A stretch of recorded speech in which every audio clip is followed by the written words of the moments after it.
Hi everyone, welcome to Friday live session with Serious Migration. In this live session, I think this is our episode 8.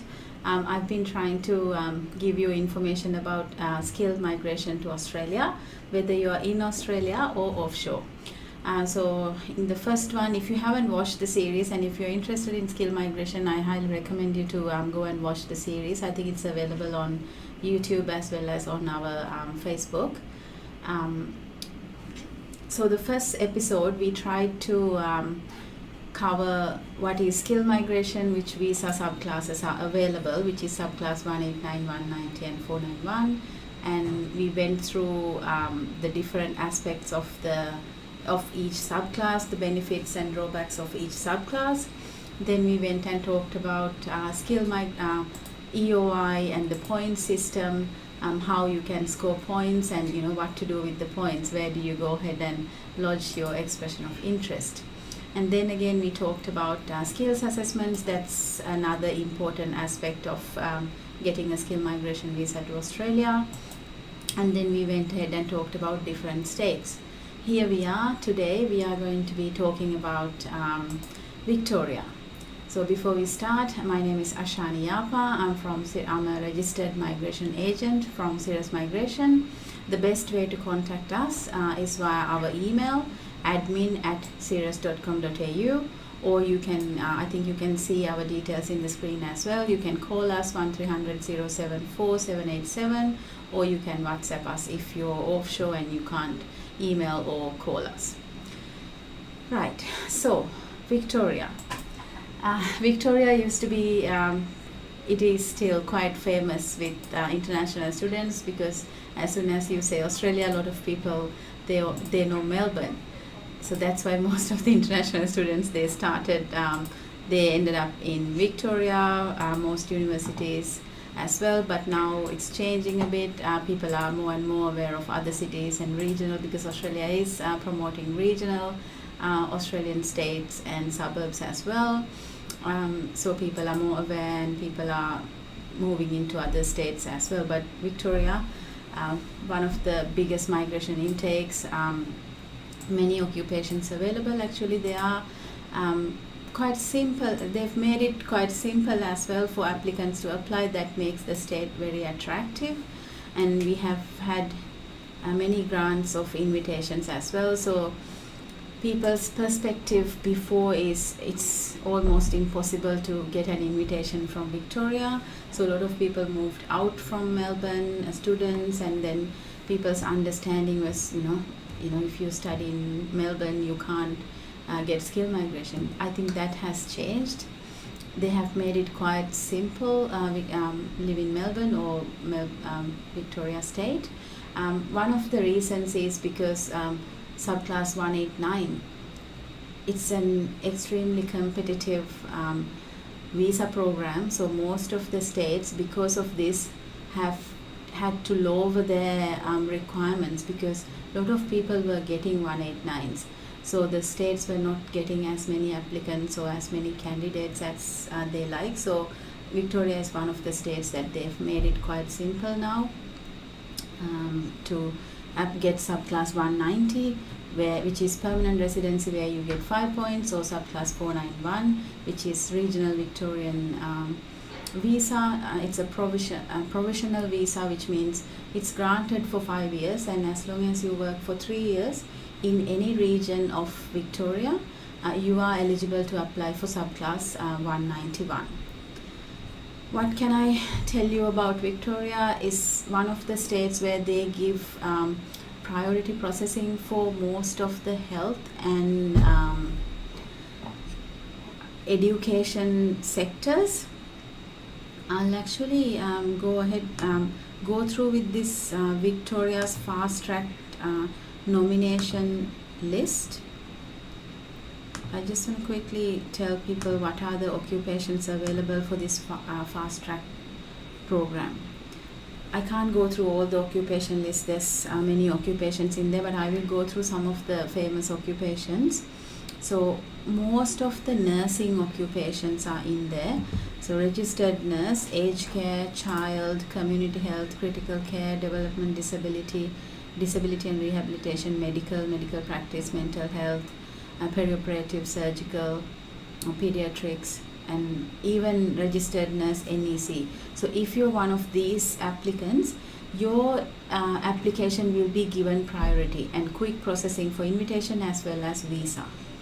And also social workers, physiotherapists, psychologists, welfare workers, ambulance officers, dental technicians, dental therapists, enrolled nurse, a community worker, youth worker, as well as most of the other medical, radiographers, doctors, optometrists, and then pharmacists, and also the teachers.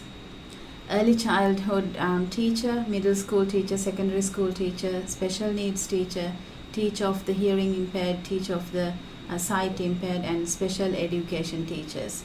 So you can see that these occupations are in the highest critical list in Victoria, and if you are one of these, if you have one of these occupations that you can nominate, I think you should go for Victoria, because you will be given priority and you can get your visa fast. Okay, let's look at subclass 190. What do you need to do to get a subclass 190 from Victoria, whether you're in Australia or outside? So if to be able to apply for a subclass 190 nomination from Victoria, you need to sign the committed to living in Victoria. They're a bit strict on that. They do want you to be living in Victoria for the time that you said that you're going to be living there.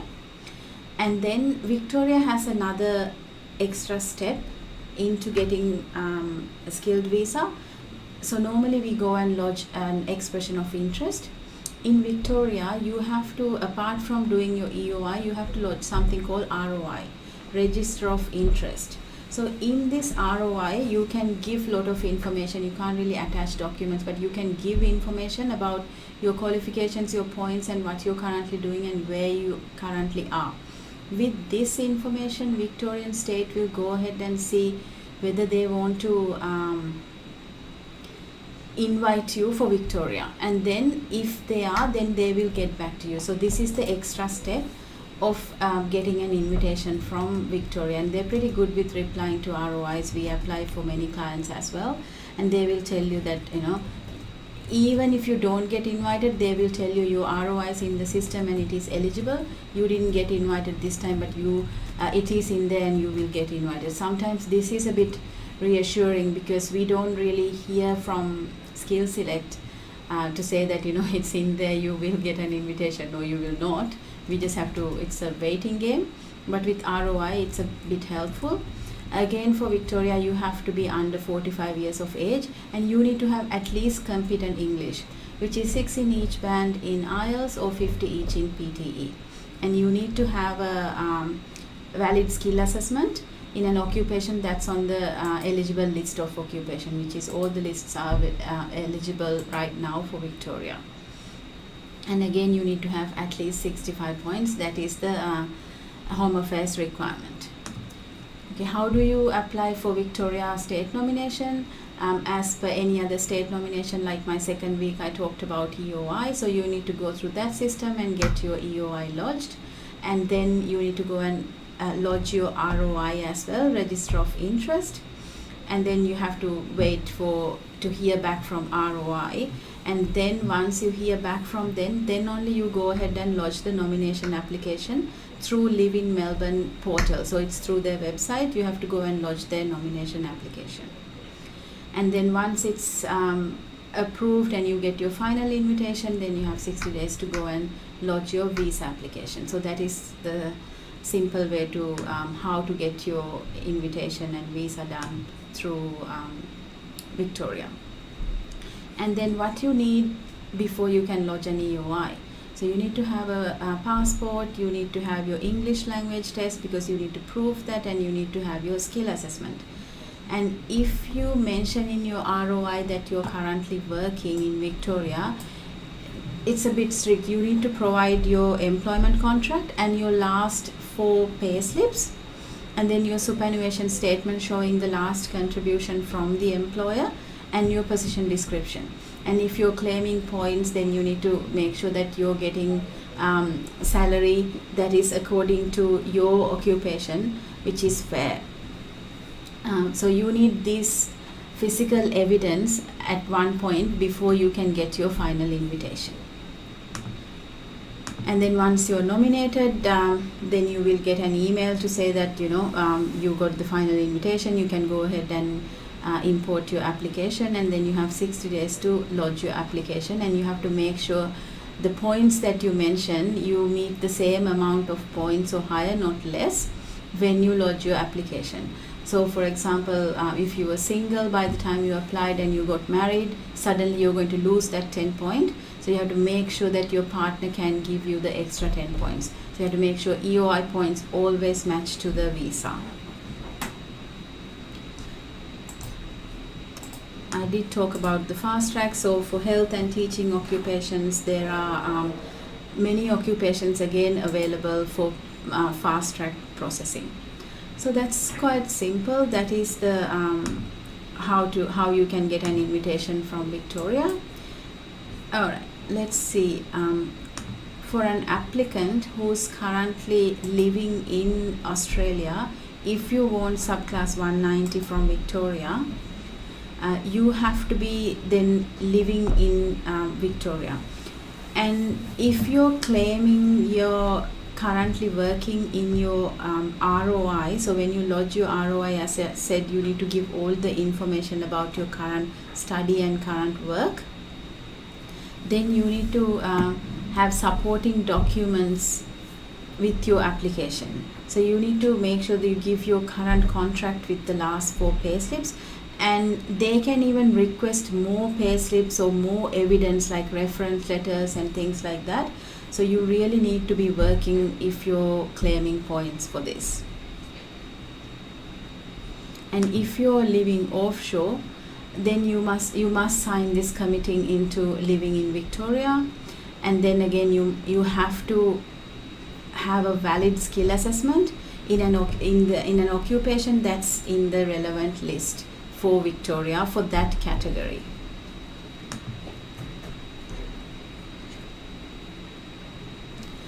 Another important aspect of getting this skills assessment, when I talk about skills assessments, I did mention that most of the skills assessments are valid for 2 years from applying. Sometimes it says in the skill assessment that it's valid for 3 years, but most of the time, even if it doesn't say or if it does specify, it's normally valid for 2 years.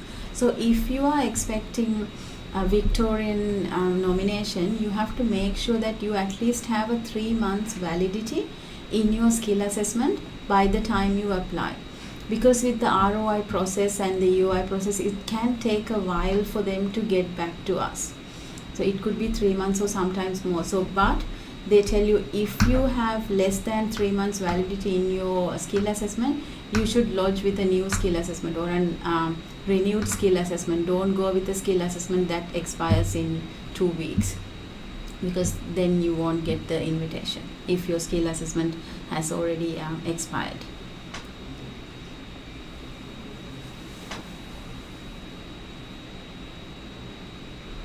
And again, you have to be under 45 years of age, and you have to have competent English, and also you have to have at least 65 points that from the points table.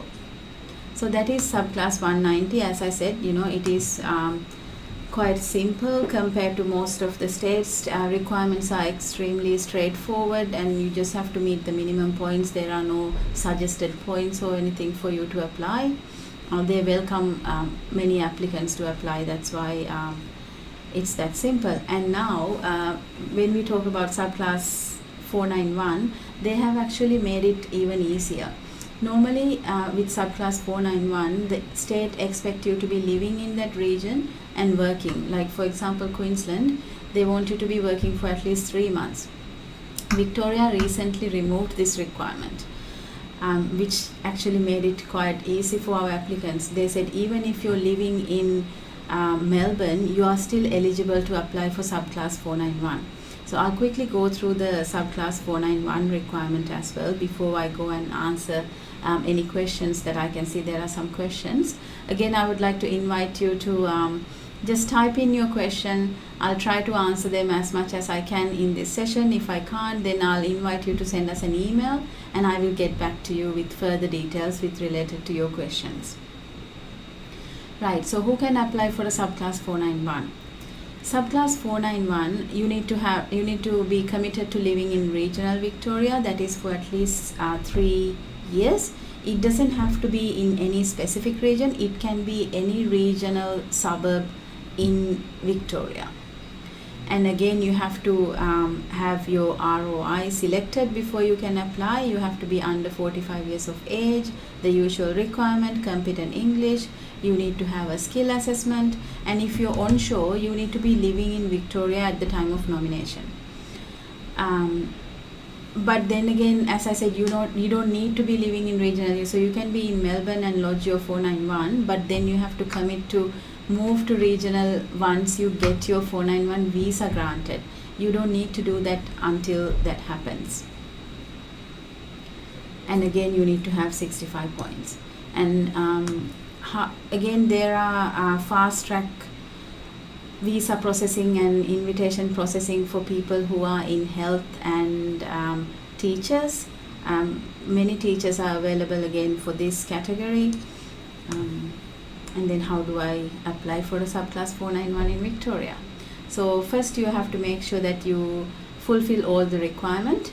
You have the one requirement that I talked about earlier, your age, your points, your occupation, skill assessment, all of that is ready. And if you're in Australia, you have to make sure if you claimed that you're working, you need to have extra documents to prove this. Once you are ready with all this, then you have to go and lodge an EOI, expression of interest, in the system. And then also you need to register your interest in Live in Melbourne website. So that is the extra step that I talked about.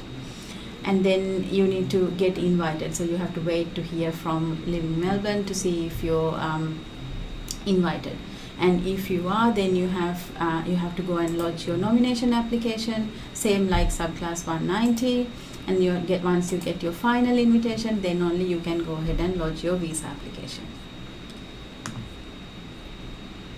Again, onshore applicant. So if you're currently in Australia, you need to be living in Victoria, either in regional or metropolitan Victoria, to be eligible for subclass 491. So that is same with subclass 190.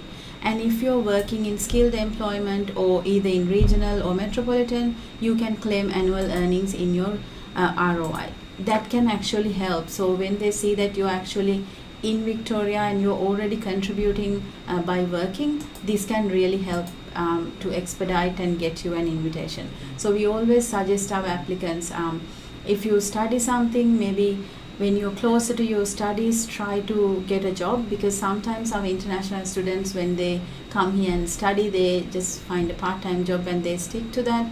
But what our suggestion always is, closer to the ending of your course in the last semester or last 3 months, think about getting out of your part-time job if it's not related to your studies and actually try to find a job.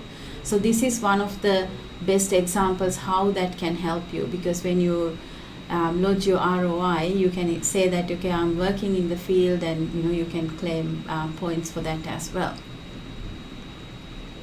But again, keep in mind, for subclass 491, even if you're not working, you can still lodge your subclass 491. Even if you're not living in regional Victoria, you are still eligible to lodge that. And if you're offshore, again, you have to be committed to living in regional Victoria, and you need to have a skill assessment, points, everything else that I mentioned to be eligible to apply. And also they are currently prioritizing healthcare, social services and teaching. So if you're one of them, I would highly recommend you to select Victoria, because as you all can see, there's a great demand and you will get picked. And also Victoria is currently prioritizing people who are holding Safe Haven visa subclass So if you're one of them who arrived here on a refugee 5-year visa subclass 790 Safe Haven, they encourage you to apply for Victoria, and say they are also prioritizing people who are holding this visa subclass. So that's again a great opportunity and good news for most of our clients. Right, so that is subclass 491 Victoria, and I went through the subclass 190 Victoria. If you're still not sure whether you're eligible, whether Victoria is the right state for you, get in touch with us, send us an email, admin@civs.com.au. We are happy to have a look at your profile and advise you if Victoria is the right state. Right, let's go to some of our questions. I've got another 5-6 minutes left, so I'll answer some of our questions. I've got Vishal asking, hi, I wanted to check what's the possibility for engineering technologist with 90 points. I think, Vishal, there's a really high chance for engineering technologist. Let me just have a quick look and I can suggest you the points from the last round. It's going to take me a while. So that's engineering technologist.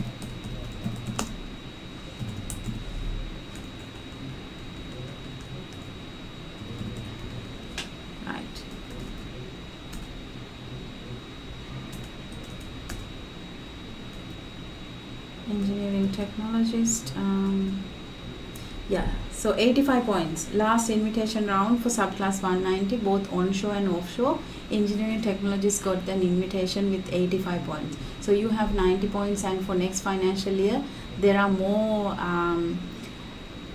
places allocated for skill migration. So I think you're definitely going to have a great chance if you have 90 points. Happy to have a look at your profile and advise you further. Please feel free to get in touch. And is asking, hi Ashani, please help. What is the validity of health clearance? Is it 1 year after the date we got the clearance, or is it calculated from the date medical was done? So medical is valid 1 year from the day you got your test done. So if you got your test done today, it's valid for another year from today. Yeah. And I've got another question here. Hi, that's from YouTube. Hi, I'm having 4 years 482 visa and work for the same company for 2 years and eligible to apply for 186 TRT. That's right. TRT requires only 2 years experience starting 1st July. Do the unused SAF refundable, or the company cannot get any refund for the unused portion and have to pay for 186 ENS? Yes, hello. That's a really good question. Unfortunately, SAF levy is normally not refundable. So the company is going to lose that 2 years unused. And 186 TRT, it's said that it's going to come into effect, but we don't know the exact date yet. It could be 1st July, it could be little late, but it's definitely going to be 2 years, not 3 years anymore. And yes, company will have to pay for the 186 ENS SAF levy. But they are talking about changing that as well. Maybe it's going to be lower or it's going to be a bit different, but either way, yes, if the company is willing to sponsor you for subclass 186 TRT, when that stream is in effect, they will have to pay for that because it's like a new application. I've got Tinit asking, hey, I almost ended my foundation at ECU, ACBT, and I'm willing to apply for the Feb intake. Yeah, please send us an email. We can definitely help you apply for Feb intake. I think July is a bit too late now. You can maybe send us a message on WhatsApp, +61 450 67 787. And we can help you arrange your student visa and enrollment as well. And it really helps that you completed your ACBT foundation, because for people who doesn't know, people who are offshore about international students, foundation is equivalent to Australian year 12. So if someone completed year 10 in their country, they can either go and do their high school, which is year 12, or they can go ahead and do a foundation. So these ACBT foundations are associated with most of the universities in Australia. So they will accept the whole foundation as you have completed year 12, and you can either move to diploma or bachelor's degree straight away. and this really helps to again show that you are a continuing student. It's going to be an easy application and enrollment thing. So what you've done is really good. And someone HDC is asking for which country you can process. We only help people with Australia at the moment. So because we have our registration, it's limited for Australia, our MAN, Migration Agents Registration. So we can only help you with Australia. Oh, and then it's also asking, if I wait till Feb without any academic work, will it be a study gap issue when I'm transferring? So if it's Feb intake, you don't wait till Feb. We can get your visa lodged maybe in November. And until then, maybe you can work on your English and show that you worked on your English. And if you can do an internship or a short course that is going to benefit what you're going to study in Australia, that can also help. So again, get in touch. We will advise you what you can do in the next 6 months so you can get your student visa approved.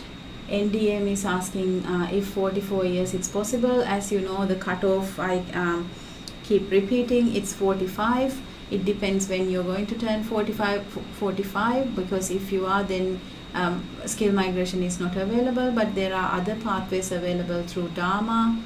Yes.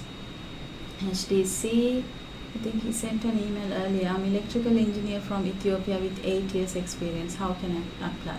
Can you please go up, Mario? I just want to see what you said before. Oh, okay, yeah, sure. Yeah, why don't you send us an email, admin@cirrus.com.au, or get in touch with us through WhatsApp. We can guide you how to apply. An electrical engineer is on the medium to long term list. Oh, and NDM is saying I'm 40 years. Yeah, 40 years still possible. Aryan is saying I'm quality engineer working in Singapore, more than 22 years of experience. Wow, that's a very long time of experience. Okay, when we talk about experience, claiming points, the maximum points you can claim for experience is 20, and the maximum years we can claim for experience is 8+ years, but these 8+ years has to be within the last 10 years. So Aryan, I know you have more than 22 years work experience, but the maximum work experience we will be looking at would be in the last 10 years. So if you have 8+ years in the last 10 years, yes, we can go ahead. If your English is good, if you can score superior or proficient English, I think you have a good chance, Aryan.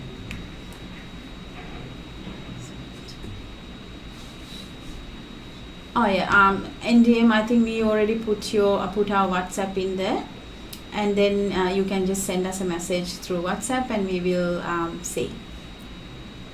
Yes, Aryan, you still have to take IELTS, that's right. There are some countries, they assume that you have competent English, but if you want to score points for English, then you need to go and take IELTS, or it can be PTE if it's easier. Because if you score superior English, you'll get 20. If you score proficient English, then you will get 10 points. So yes, send us an email. We will have a look at your profile and advise you. Especially for Aryan, I think we should hurry, because you're 43 years old. It can take about 3 to 4 months sometimes to get your English and skill assessment done. So it's better that we start the process earlier. Alright guys, my time is up. I think I've answered most of the questions as well. Thank you so much again for joining in. I did start the live session a little bit earlier today. I do apologize for people who missed it because of this timing issue. But it is going to be available on YouTube and Facebook, so you can always go ahead and watch it at a later time. Thanks again. I will see you next week. Next week we are talking about